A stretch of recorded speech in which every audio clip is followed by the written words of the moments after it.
tenemos como dos pendientes, si no estoy equivocado. Uno era que íbamos a revisar, o nos iban a platicar un poquito sobre la primera actividad de evaluación, ¿verdad? Que tenemos en el módulo 1, su ensayo, con una El muy ensayo. breve exposición. Y después íbamos a hablar sobre, pues bueno, íbamos a comenzar el módulo 2 hablando de lógica, sistemas y pensamiento. ¿Le gustaría entonces comenzar a usted? ¿Le gustaría platicarnos un poquito de las ideas principales de su ensayo? Sí, me da un segundito para abrirlo. Claro que sí, con mucho gusto. Ya voy, ¿Quiere ya usar voy. una presentación? ¿Desea proyectarlo? Puede hacerlo, si usted así lo desea. Pues de hecho no preparé, no preparé una presentación porque entendí que más bien la idea era como compartir lo que Exacto. nosotros habíamos hecho en texto. Entonces, bueno, no tengo Eso. una presentación como tal, pero bueno, sí hice mi trabajo, sí hice mi tarea. Muy bien, excelente, excelente. Muy bien, pues adelante, Entonces, por pues favor. mejor comparto el escrito, es un pequeño, pues pudiera decirse eh, a manera de resumen, este, acerca de lo que fue el módulo 1. Y a ver, voy a abrir una ventanita. No me lo marca. A ver, ¿por qué no me marca la de Word?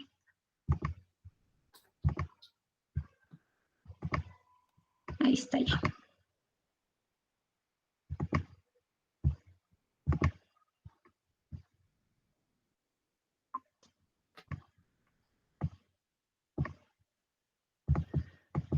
Muy bien, ya se ve su presentación, excelente. A ver, le voy a hacer un poquito más, si me permite esta cosita. Ok. Creo que ahí alcanzamos a leer bien, ¿verdad? Sí, por favor, adelante. Y bueno, hablamos, o yo empecé hablando acerca de la naturaleza humana actual y cómo esta naturaleza, esta forma de tratar de entendernos y de aprender y conocer, nos lleva hacia lo que es la complejidad, hacia hablar de un término que podemos llamar complejo, desde una visión etimológica de completere, de un origen, de trenzar o enlazar, y pues desde una visión también muy holística, o sea, esto es como ver todo en un mapa generalizado de lo que es de lo que es esta nueva forma de pensar, esta nueva forma de vivir, pero además de entender esta visión en lo transdisciplinario, en la Transdisciplinariedad. transdisciplinariedad. Gracias. Exacto, Entonces, muy bien. entender que, que todo en nuestra vida, en nuestros procesos, es transdisciplinario y que no podemos entender el mundo en el que vivimos si no entendemos esa forma en la que vamos tomando de las diferentes disciplinas algo para poder avanzar. En esta parte de lo que es pues mi trabajo, yo no hablo de otras áreas, pero por ejemplo yo lo asemejo mucho a lo que es el trabajo en el área de derecho, en donde en un determinado tema o en algún determinado proceso necesitamos de varios especialistas en diferentes áreas. Esto es, o sea, el abogado no lo sabe todo, pero sí puede llegarse de peritos en las materias que le permitan saber desde la disciplina de cada una de las líneas sobre determinado tema. Entonces, pues por ahí hablar de transdisciplinariedad es justamente esto, ¿no? Darte cuenta que la disciplinariedad de determinadas áreas tienen que ir entrelazadas siempre con una línea o una naturaleza humana, porque nos guste o no, es el común denominador de todo lo que es la vida, o cuando menos humana, ¿no? Desde esa visión, Entonces, por eso hablaba de ver una visión más allá de disciplinaria, una visión transdisciplinaria que nos permita tener también un panorama más holístico o más completo acerca de muchas partes humanas y sociales. También, bueno, hago referencia hacia las diferentes formas de explicación de la vida y del universo, que fue uno de los temas que trabajamos. Y bueno, desde esa visión, sobre todo por el exhorto a que también tomásemos pues mucho en cuenta lo que habíamos venido viendo, pues el tomar lo que es la explicación del universo, de la vida y cómo las diferentes sociedades en los diferentes puntos históricos han venido tratando de explicar diferentes fenómenos y a partir de ello es que le han dado una línea de entendimiento a su entorno. Desde esa visión, pues empezamos con las teorías filosóficas que nos permitieron buscar esta naturaleza dinámica social y que nos llevó no solamente a una tendencia de explicar de hechos, sino en un momento determinado también a poner en tela de juicio lo que previamente ya se había explicado incluso y que tenía cierta base científica. Para esta línea de entendimiento, sobre todo desde el campo de la física, pues se vio un poquito lo que era la relación entre causa y efecto y cómo a partir de que nosotros nos preguntamos mucho sobre causas y efectos, empezamos también a moldear, pero a moldear ideas. O sea, no solamente a moldear una idea en torno a un fenómeno, sino también esto da pie a que se empiece a dar un molde de ideas generalizadas y que al generalizarse propiamente, pues de repente nos lleva a un punto en el que se imposibilita ya conocer más allá. Siempre damos por hecho lo que ya conocemos, lo que ya sabemos que la ciencia nos dice, sin preguntarnos un poquito más allá. Entonces, justamente en esta idea de lo complejo, la idea es tener siempre como este principio de incertidumbre que nos permita siempre ir buscando, ir preguntándonos si realmente estamos en lo correcto, si realmente estamos en la línea que debemos estar o si podemos cambiar, podemos modificar y no solamente ideas, sino a partir de acciones también generalizar algunos fenómenos de creación de paradigmas incluso, ¿no? Después de esto, bueno, vimos lo que era la autopoiesis en relación al origen de la vida y la autoproducción de procesos de seres vivos, que bueno, compartimos con algunos otros seres. Y bueno, muy importante fue la visión de Luhmann, en donde nos propone como un sistema social y que bueno, igual que como decíamos hace un rato, hay algunas posturas diferentes, como la de Maruana y Varela, que en su momento ven este sistema social, pero como un sistema diverso al sistema vivo y no como un componente del mismo.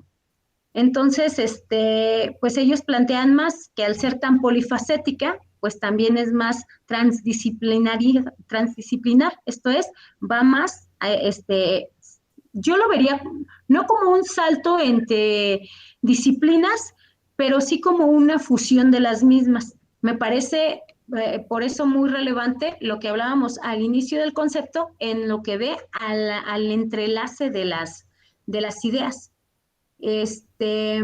Y bueno, pues hablábamos nuevamente de cuestionar, ¿no? De cuestionar situaciones de la física, de la naturaleza.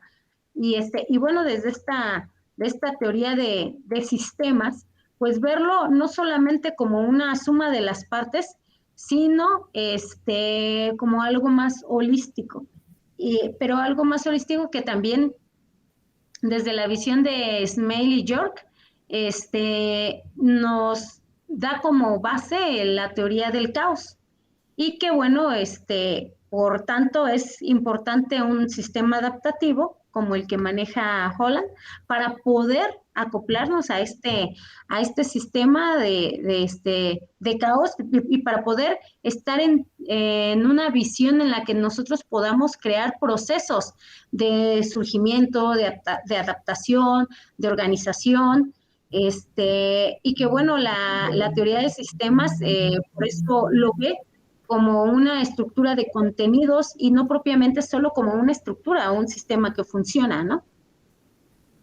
Para que finalmente, bueno, lo que manejaba Bunge era que la sociedad es un sistema de concretos y que, bueno, habla de que esos sistemas concretos pueden venir desde la familia hasta una escuela o hasta organizaciones en diferente índole, política, social, pero que además no solamente pueden ser por diferentes tópicos de afinidad, sino también pueden ser no como territorial, pero sí como más allá de lo territorial.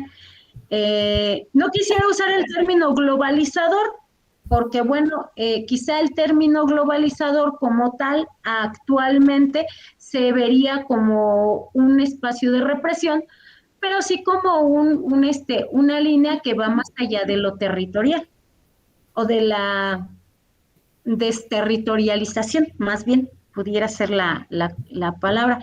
Y que bueno, desde esta visión, pues los sistemas tienden a ser dinámicos, supervivientes y complejos, de manera tal que están en constante cambio. Yo lo veo desde un punto de vista dialéctico este cambio, esto es, cuando nosotros tenemos un punto, pero empezamos a crear una serie de tesis, antítesis, síntesis que nos llevan a un crecimiento social y que además nos permiten irnos adaptando, pero que dentro de todo este movimiento, pues nos van creando un poco más de conocimiento y en donde nosotros mismos vamos creando más.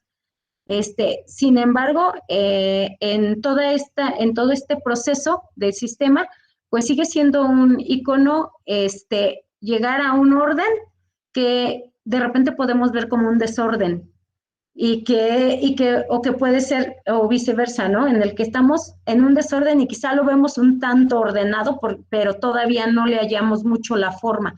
Entonces, justamente esto de la complejidad nos lleva a eso, nos lleva a entender que el orden y el desorden son parte de lo que tienen que convivir, de lo que tenemos que entender que convive dentro de este sistema adaptativo complejo.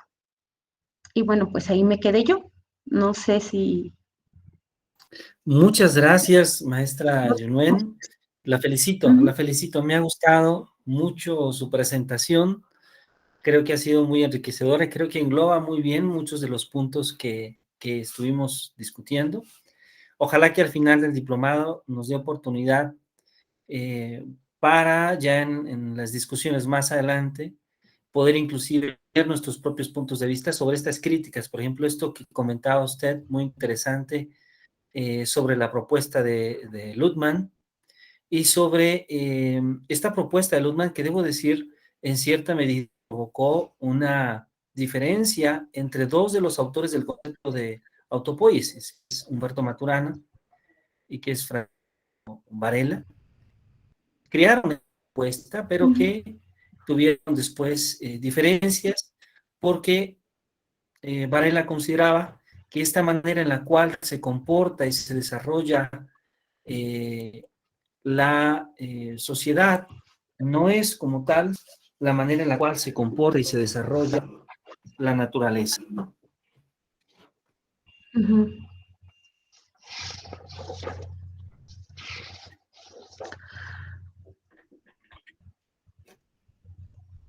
Y bueno, en este sentido, pues creo que resulta enriquecedor poder escuchar ambas perspectivas y ambos puntos de vista.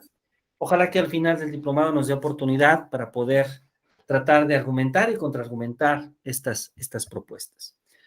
Maestra Rosaelia, qué gusto saludarla. ¿Cómo ha estado? Espero que se encuentre muy bien.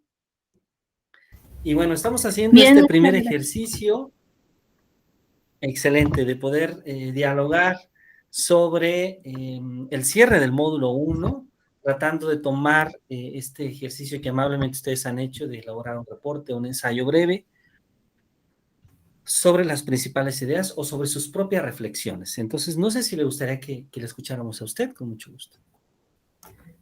Sí, comparto mi Puede pantalla usar una también, ¿verdad? presentación o puede leer su ensayo o puede platicarnos las ideas de su ensayo, siéntase libre. Y bueno, nuevamente, maestra Yunuen, muchísimas gracias, ha sido muy enriquecedor escucharla.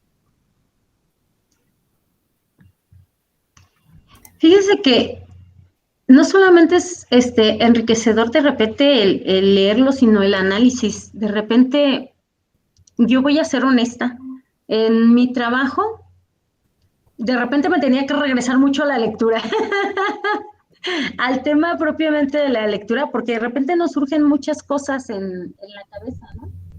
Muchas cuestiones vinculadas con la educación de hoy, por ejemplo, con muchos fenómenos este, actuales sociales.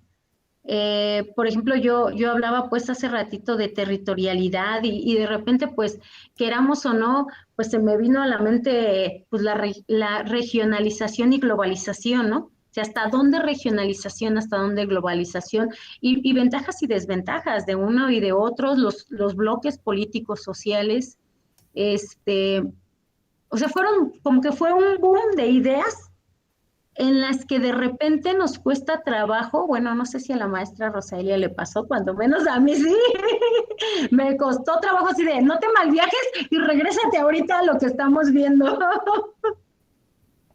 Me parece que lo tuve tan grabado que yo dije hace un momento cuando estaba tratando de explicar mi trabajo, que decía, bueno, tal como nos lo pidió el asesor, traté de remitirme a lo que son los contenidos, pero no puedes evitar el análisis que tienes, ¿no? Entonces, de Claro, repente sí claro. se me hizo así como muy rico y Qué divertido, la bueno, verdad pues es que me gusta. creo que disfrutamos todos escuchándola y nos da mucho gusto que haya presentado un análisis muy, muy interesante. Muchísimas gracias nuevamente. Y bueno, maestra Rosaelia, adelante, por favor, si es tan amable. Pues muchas gracias. Bueno, en mi caso, la verdad es que yo no llegué a ese nivel de análisis y de aplicación. Yo más bien me quedé en el nivel de síntesis, ¿no? Porque yo sí me perdí en me perdí en las explicaciones como no es parte de mi campo natural, la biología, la física. La verdad sí son fenómenos que me sorprenden y me quedo ahí clavada ahí tratando de entender cómo se mueven las cosas, ¿no?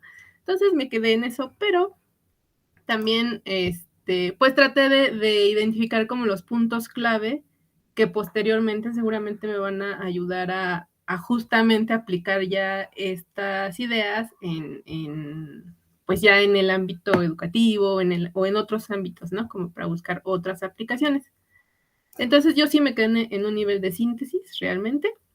Y comenzó diciendo que, pues bueno, esta búsqueda de respuestas para comprender lo que hay en el entorno, para tratar de describir, tratar de explicar y predecir, pues es algo inherente y que se ha desarrollado a través pues de la historia, pero que las respuestas generalmente pues han estado supeditadas a los intereses de los objetos de estudio, porque no nos interesa lo mismo, o bueno, lo que nos llama la atención ahora tratar de comprender, no son los mismos fenómenos que le interesaban a una persona que vivía en otros periodos de la historia, ¿no?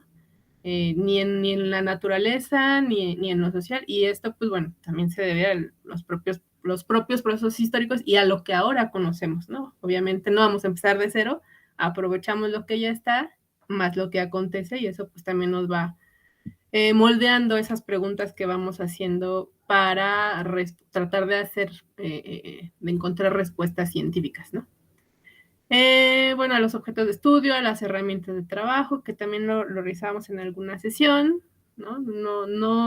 Ahora tenemos instrumentos que en otras épocas no tenían, pero tampoco es que ahora tengamos todas las personas los mismos instrumentos, ¿no? Hay grupos de trabajo que disponen de esos instrumentos y pues pueden desarrollar otro tipo de respuestas que pues las personas que no están en esos grupos no podrían hacer, ¿no? Y bueno, el contexto histórico, los paradigmas desde los cuales se desarrollan. Esto, bueno, es como que redundante. Y bueno, aquí algunas ideas que recuperé así de la como ejemplos, ¿no? De cómo cambian esas respuestas es, pues que ahora sabemos que la ciencia no puede ser determinista, porque pues mientras Newton u otros científicos hablaban de causa-consecuencia, pues ahora sabemos que ni en toda la ciencia se aplica eso. Por ejemplo, en las ciencias más relacionadas con lo humano, podemos hablar de correlaciones, pero no de relaciones causales, o podemos hablar menos de relaciones causales que de correlaciones. Y también, pues, Heisenberg nos lo dijo al observar el comportamiento, creo que era de las moléculas, bueno, sí, de las micropartículas, ¿no? Pero esto también aplica en lo social, ¿no? El observador influye en el objeto observado, en el objeto de estudio observado. Entonces, un observador cambia la conducta o cambia la respuesta o lo que observa, y es muy distinto si está presente, si se involucra, si o solo observa o observa a partir de otras fuentes, ¿no? También es importante tomar en cuenta los marcos de referencia en un estudio. Eso nos lo dijo Einstein.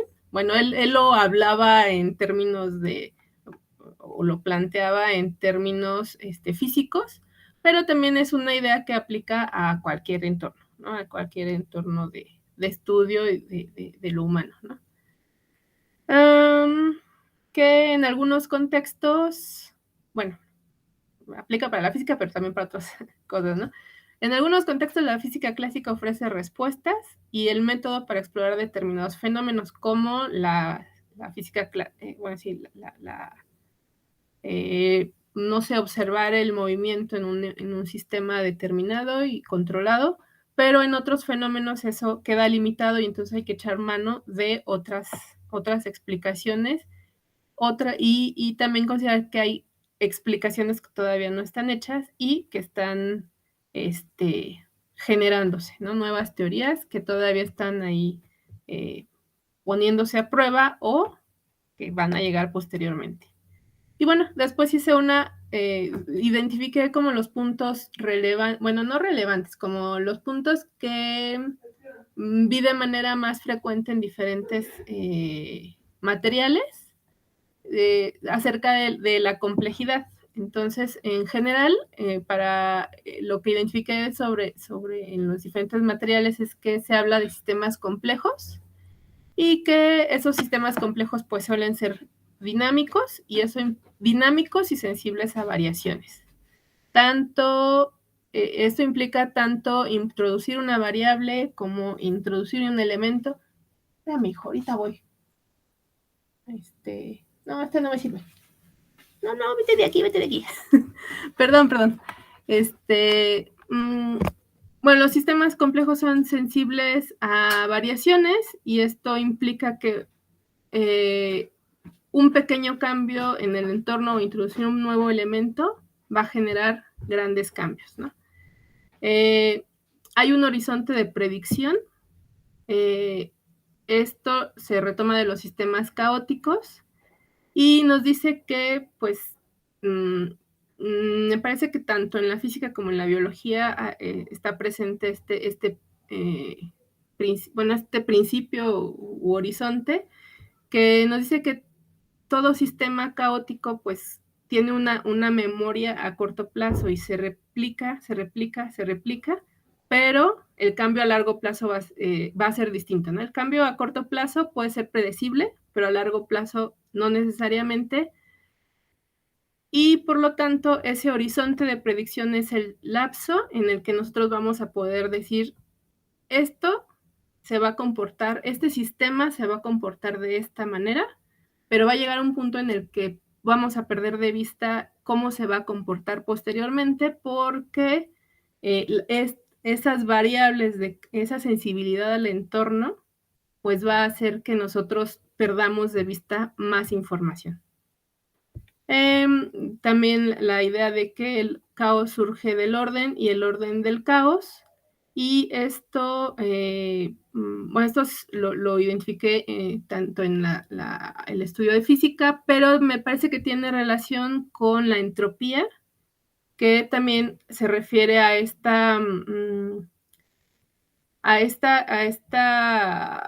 comportamiento caótico, pero que no es un comportamiento caótico impredecible o inexplicable. Probablemente para alguien que observa un sistema caótico por primera vez o empieza a explorarlo, no va a entender ese caos que está ahí, pero ese caos tiene un orden o tiene cierta predecibilidad, tiene ciertos elementos que le permiten comportarse de tal manera, ¿no?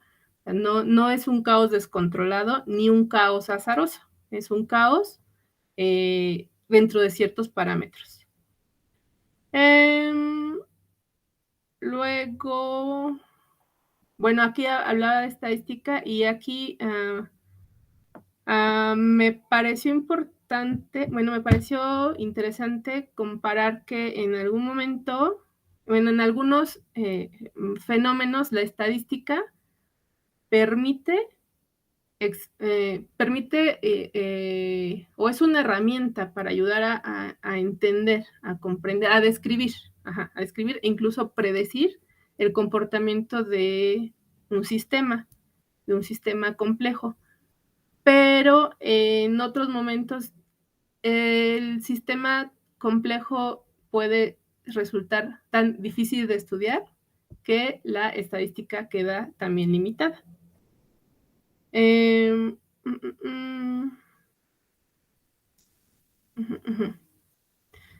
bueno, eso también lo repito al final. Bueno, también la idea de la autoorganización y replicación, la entropía, la autoorganización, la idea de los sistemas complejos que son abiertos, y esta apertura pues permite justamente esa sensibilidad al medio.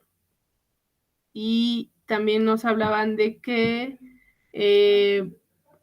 estos sistemas hay dos características, ¿no? Uno, la estabilidad y otro, la adaptabilidad. Y entonces los sistemas tienen que lidiar con esas dos características que pueden ser ventajosas, ambas, pero no pueden, o sea, a mayor adaptabilidad, menor estabilidad, y a mayor estabilidad, menor adaptabilidad. Entonces, necesita tener un equilibrio entre esos dos características, pero ese equilibrio debe estar acorde con las condiciones del medio para que ese sistema o ese organismo pueda funcionar y sobrevivir y replicarse, ¿no? Y que en los sistemas sociales hay una estructura que interactúa en redes. Y bueno, estas características en realidad para mí ya son más familiares porque son estas partes de estas ideas que ya se trabajan como en sistemas de organización, ¿no? Organizacionales, sociales, ¿no? Hablar de redes, hablar de conformación de redes y que una comunidad, cuando es afectado uno de sus elementos, el sistema se afecta, ¿no? Pero este sistema trabaja a partir de relaciones, ¿no? De relaciones sociales, relaciones humanas, relaciones económicas, etcétera. Entonces, esta afectación en un elemento afecta a todo el sistema, aunque en un principio puede parecer imperceptible, pero a largo plazo esas afectaciones sí se alcanzan a observar, ¿no? Y bueno, que como último punto, pues que estos marcos de referencia, o sea, todo esto y lo que se me fue, todas estas ideas nos permitirán comprender mejor fenómenos sociales, naturales, que nos interesa estudiar, pero por lo menos es importante trabajar de manera multidisciplinaria para poder estudiar pues los fenómenos que nos interese estudiar o abordarlos, ¿no? Entonces, pues bueno, nada más me quedé en esa síntesis de puntos de lo que identifiqué en las diferentes lecturas. Uh-huh. Muchas gracias, maestra Rosaelia. Creo que es nuevamente un trabajo muy interesante, porque creo que aborda muchos de los tópicos, inclusive algunos tópicos adicionales que tuvimos la oportunidad de citar cuando hablamos de esta relación que se da en la naturaleza y de donde surge de manera natural la noción de complejidad. Felicito a ambas, creo que han hecho un muy buen trabajo. Esto realmente me da mucho gusto, porque creo que a todo asesor o tutor le da mucho gusto ver en este caso, alumnas tan responsables. Así que muchas felicidades a ambas. Creo que ha sido muy interesante. Y bueno, quiero decir que muchas de las ideas que se han vertido ahora y que hemos vertido en otras sesiones de trabajo, siempre pueden encontrar algunas críticas. Esto se debe en gran medida al hecho de que podemos encontrar como varias maneras de pensar la complejidad. Quienes lo hacen desde la física, desde la computación, desde la biología, y quienes en cierta medida argumentan ciertas nociones de complejidad. Y después tenemos otra visión un poco, perdón, voy a ser muy cruel, un poco más artificial y aún con falta de algunos argumentos en el ámbito de lo social. Pero que falten argumentos no significa que no esté la complejidad, sino que tal vez aún hace falta un poco más de trabajo para fundamentarla. Maestra Yunuen, adelante, por favor, si está amable. Sí, justamente, bueno, más bien ahorita ya me abrió otra idea de análisis con lo que acaba de comentar, pero bueno, me voy a remitir a la primera, si usted me lo permite. Por favor, adelante, sí. Y bueno, tenía que ver justo con lo que comentaba la maestra Rosaelia, y a mí me parece muy interesante este punto donde ella comenta, bueno, es que mi fuerte como que no son las ciencias exactas, como las ciencias biológicas, matemáticas, físicas. No sé cuál sea el caso de ella en su área de profesionalización, pero yo estoy igual, o sea, lo comparto mucho ese punto en el que de repente nos remitimos a muchas teorías e ideas que son de, pues apenas de hace 2, 3 siglos, ¿verdad? Pero que son en áreas en las que de repente como no estamos tan familiarizadas, pues nos hace revolución en la cabeza. No sé si a ella también, pero me parece que también nos hace revolución y que es la idea de este diplomado, ¿no? De repente me emociono, ustedes disculpen, de repente me emociono porque sí me gusta, me gusta mucho el tema. Pero a lo que voy con todo esto justamente de la transdisciplinariedad es como de alguna manera ya hoy en este quinto siglo, dicen por ahí, ¿no? De la edad planetaria o de la era planetaria, ¿cómo es que realmente la física, la biología, las ciencias exactas de alguna manera nos dieron una pauta, pero justamente eso es lo que plantea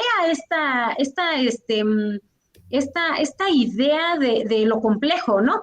El decir, ya teníamos algo y como en un momento lo veíamos en algunas lecturas, ya teníamos algo, ya lo teníamos construido, pero eso no quiere decir que no se reconstruya, punto número uno. Y punto número dos, que es a donde me abrió ahorita el asesor la idea, donde me saltó así como que el chip, como que mi ardillita de repente empezó a correr en la cabeza, fue justamente en este punto, ¿no? En cómo en las áreas sociales también todavía nos hace falta tanto por andar y tanto andamiaje.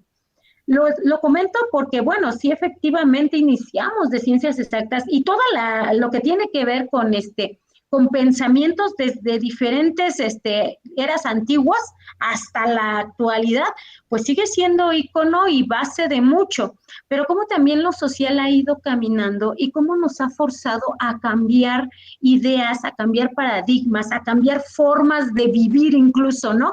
Cómo darnos cuenta de que en otro tiempo, pues ni siquiera les interesaba qué hora era, ni siquiera les interesaba qué es una licenciatura, qué es un curso, para qué lo haces, ni siquiera les interesaba.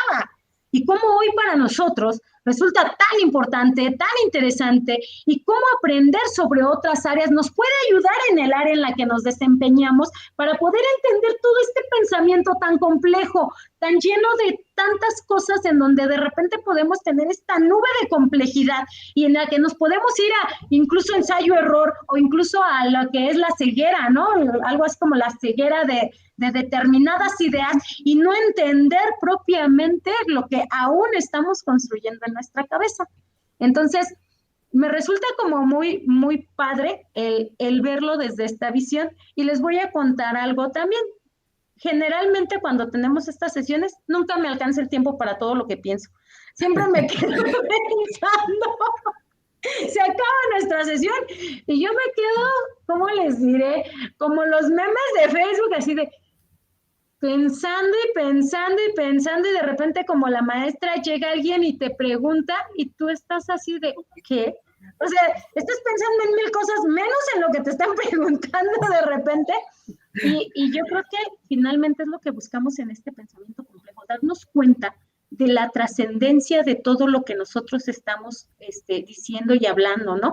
Pero aparte de todo esto, cómo nuestro mundo actual tiene un clic también con todo esto. ¿Cómo es que nuestro mundo hoy, hablando de transdisciplinariedad, no podemos dejar de hablar, por ejemplo, de globalización? No podemos, por ejemplo, dejar de hablar de lo local, de lo local, de lo global, pero aparte de lo híbrido, ¿no? Que hoy es el boom en ciertas cosas, porque bueno, digo el boom en ciertas cosas porque pues todos vemos, ¿no? Que hay cuestiones híbridas que las manejan como mixtas o ideas mixtas que las quieren hacer híbridas y de repente le dicen, no, espérate, es que lo híbrido no propiamente es lo mixto, ¿no? O sea, Claro. el entendimiento sobre lo que es, y hablando, por ejemplo, de aprendizaje también, hablando de práctica incluso educativa, ¿no? No sé, la maestra Elia, en qué nivel esté, yo estoy en el nivel de telesecundarias y esto pues de repente pues nos hace ver esta parte, ¿no? Esta visión. A lo mejor el también trabajar en telesecundarias, pues justamente esto de las ciencias y que de repente estamos o no con algunas ideas, algunas recordamos, otras no, otras medio tenemos que rebobinar nuestras ideas, pero sí me parece como muy, muy interesante todo esto, toda esta, quisiera cerrarlo con estos términos, toda esta complejidad cósmica.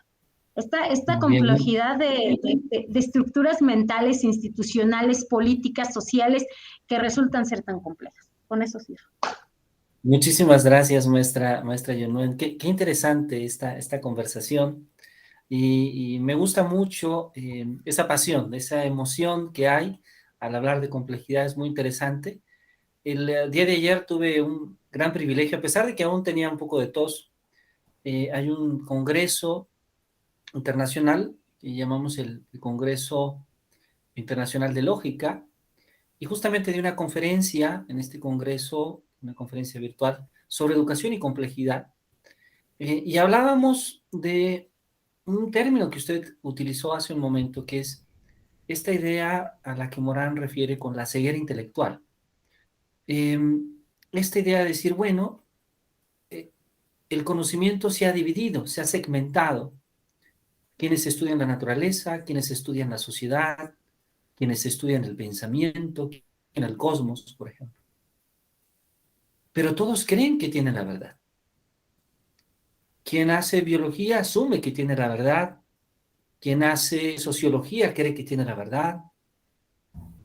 Inclusive, quien no hace ciencia y hace algún tipo de religión o de espiritualidad, cree que tiene cierta verdad.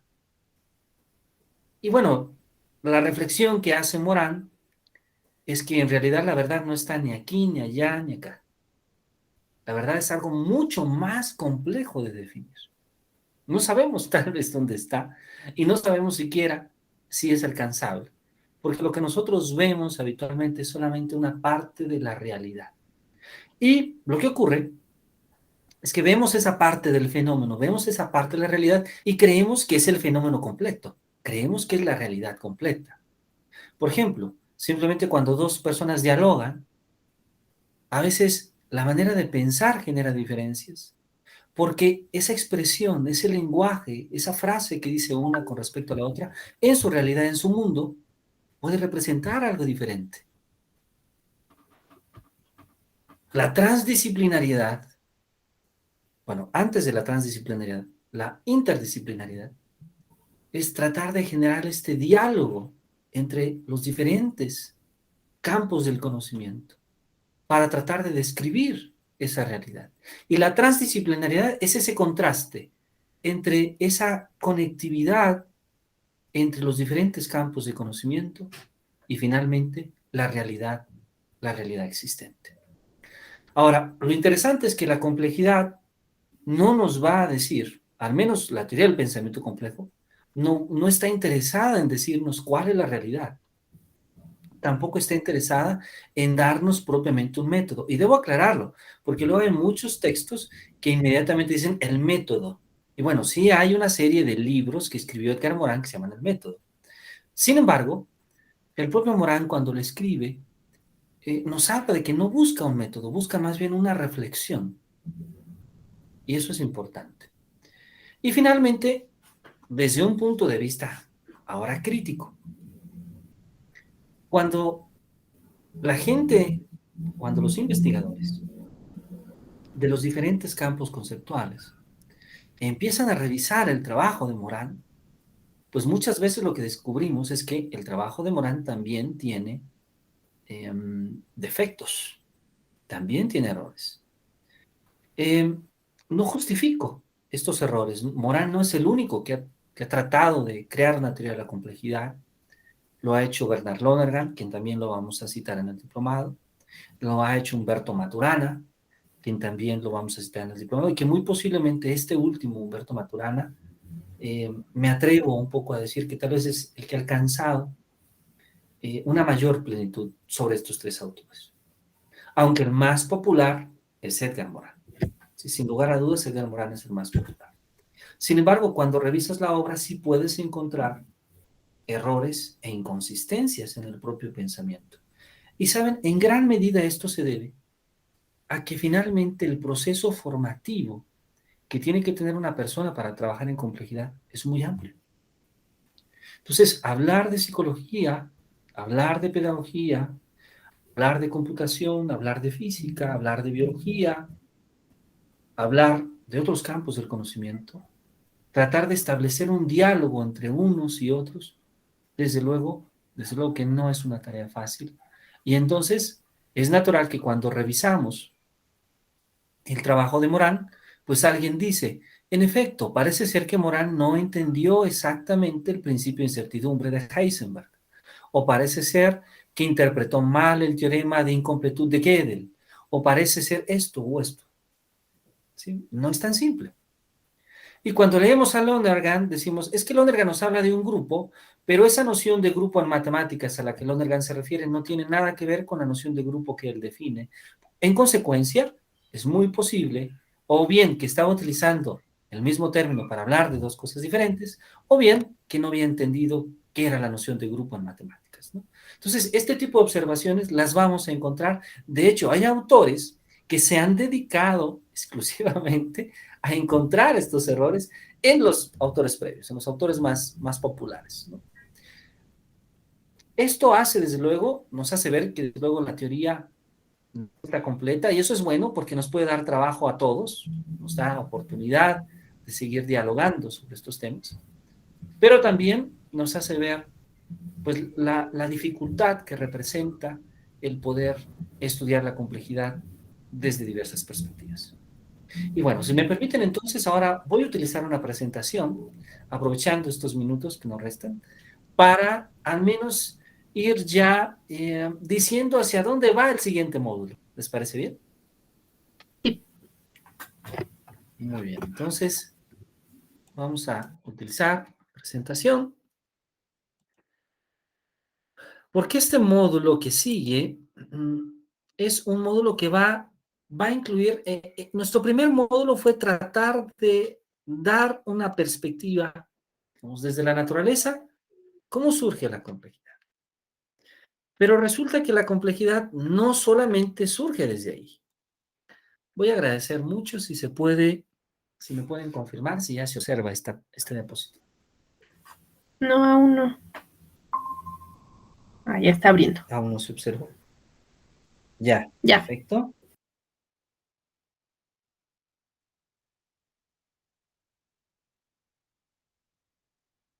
Muy bien.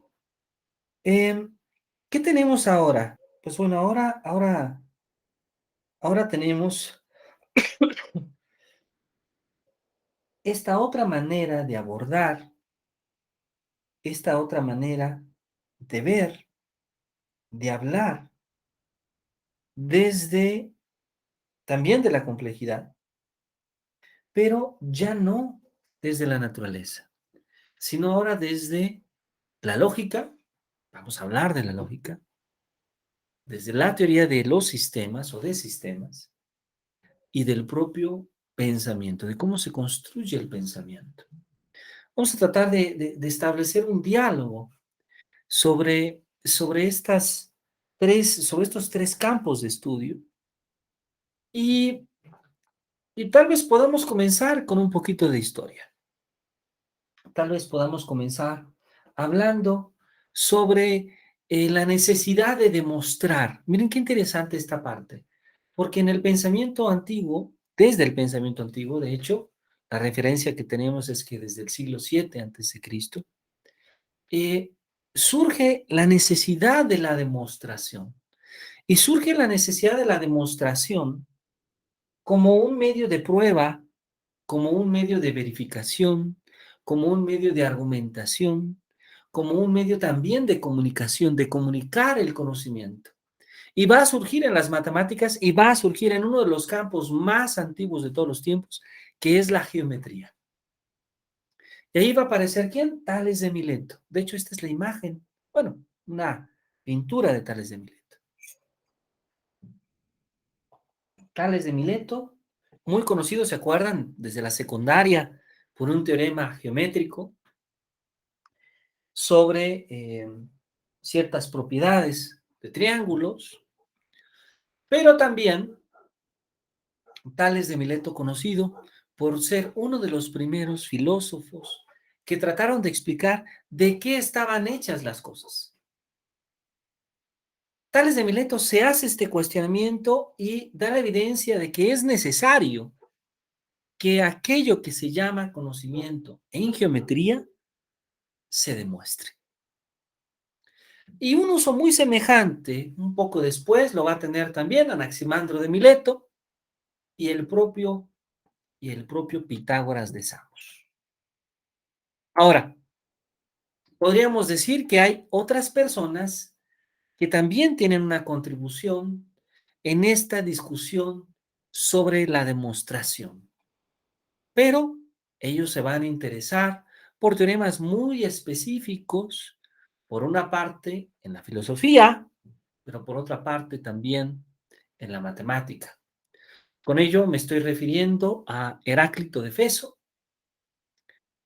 a Zenón de Elea, por mencionar dos de ellos, quienes van a reflexionar sobre la divisibilidad, sobre el infinito, sobre la expansión espacial, sobre la duración temporal, sobre el movimiento, y que inclusive van a desarrollar dos principios importantes. El principio de no contradicción y el principio de identidad. A ver, hago un pequeño paréntesis en estos dos principios. ¿Qué significa el principio de identidad? Pues que P es siempre equivalente a P. P siempre es P. Si el carro es azul, el carro es azul. Bueno, alguien dirá, ¿y esto por qué es importante? Este principio es importante porque habría alguien que podría definir un principio que vamos a llamar el principio de no contradicción, que nos dice, P, si pasa P, no puede ocurrir simultáneamente la negación de P. Bueno, ¿qué significa esto? Estos dos principios de la lógica clásica. Pues lo que significa es que si el carro es azul, no puede ocurrir que el carro no es azul. Eso es lo que significa. Ese es el principio de no contradicción. No aceptamos, no se aceptaba la contradicción. No puede ocurrir que pase P y que al mismo tiempo no pase P. ¿Sí? Ponemos mucho énfasis en esto porque vamos a hablar un poquito de lógica y estos dos principios son importantes. Y claro, al menos 2 siglos atrás, siglos después, con los trabajos de los sofistas como Protágoras, va a empezar a desarrollarse el arte de la argumentación. Ahora, podríamos decir que hay dos tipos de lógica. Una lógica que vamos a poder expresar de manera formal, que va a tener una sintaxis, una semántica, una forma de escribir, una forma de interpretar, y que además se puede escribir formalmente. Pero por otro lado, vamos a tener también una lógica más abierta, más informal, donde no siempre encontramos recursos del lenguaje para expresar las ideas, los argumentos, las afirmaciones. Y curiosamente, esta lógica informal nace primero, va a nacer con el trabajo de Sócrates, este extraordinario filósofo griego, con su mayéutica, ¿sí? Con este arte de preguntar, de gestionar el propio conocimiento en el ser humano, en la persona, a través de preguntas y respuestas.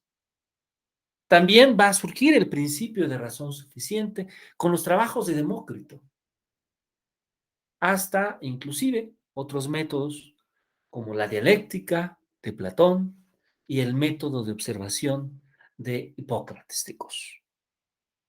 Entonces, se va desarrollando poco a poco maneras de construir un conocimiento más estructurado, ¿sí? De dar argumentos sobre aquello de lo que se dice. Y muy posiblemente el personaje más influyente de su época, el personaje que tiene un mayor impacto en lo que dice,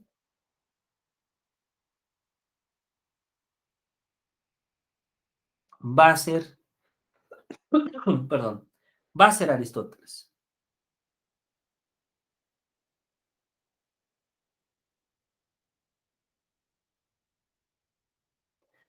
Va a ser Aristóteles. Aristóteles, quien va a desarrollar el sistema lógico más importante de su época.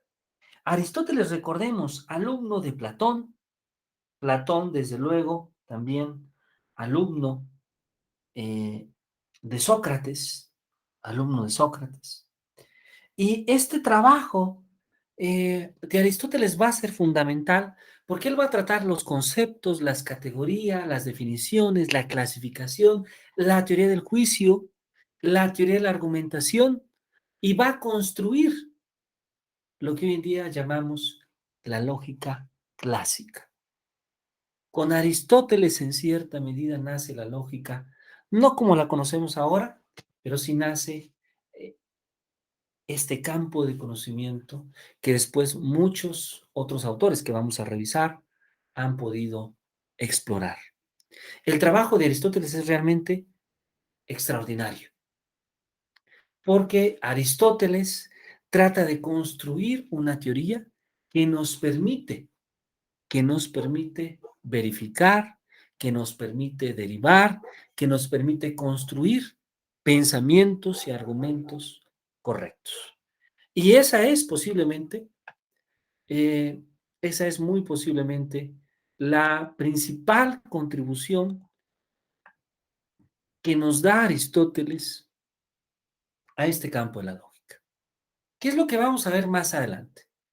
Pues lo que vamos a ver es que de esta primer lógica que desarrolla Aristóteles y que después otros autores en diferentes épocas van a ir contribuyendo poco a poco, pues se va a desvanecer y van a construirse nuevas maneras de ver la realidad, nuevas lógicas. Entonces vamos a tener como una división entre las lógicas clásicas, más o menos hasta el siglo XIX, por cierto, y después del siglo XIX van a surgir nuevas lógicas que vamos a llamar lógicas no clásicas. Ahora, este aspecto temporal, este aspecto de fechas, está un poco mal.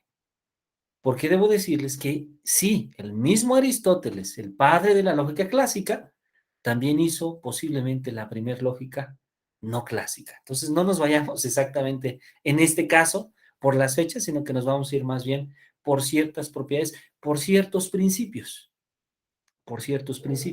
Y uno de los principios fundamentales, por eso es que hice un poco de énfasis, es el principio de no contradicción. Vamos a ver que hay lógicas, que de hecho hay maneras de pensar que no aceptan la contradicción. O sea, o me amas o no me amas, pero no acepto que me digas que me amas y no me ames. Y va a haber otros tipos de pensamiento que sí van a aceptar la contradicción. Y de hecho, es algo muy curioso, pero quienes han tratado de modelar la manera de pensar del ser humano han encontrado que nuestra manera de pensar, aunque para muchos puede ser esto un cuestionamiento muy fuerte, no es tan racional, no es tan lógica clásica, sino es más bien un poco más lógica no clásica. Es decir, constantemente el ser humano se contradice, constantemente el ser humano contradice aquello que antes ha afirmado y constantemente acepta la afirmación y la negación de la afirmación al mismo tiempo. Pero bueno, eso ya será una discusión que tendremos entonces en 8 días. Y bueno, yo agradezco mucho su trabajo. Deseo que todos hayamos podido disfrutar esta sesión. Estaremos subiendo a plataforma el fin de semana nuevo material, el material ya del módulo 2. Y bueno, si están de acuerdo, nos vemos iba a decir que en 8 días, pero no en 8 días, más bien es en 7 días, porque nuestra sesión normal es en martes, ¿verdad? Es correcto. Entonces, más bien, nos vemos el próximo martes, porque hoy es miércoles. Entonces, nos vemos el próximo martes para seguir trabajando. Muchísimas gracias y que tengan una muy buena noche. Muchas gracias. Muchas gracias. Muchas gracias. Muy buena noche. Que descansen. Adiós. Hasta luego. Buenas noches.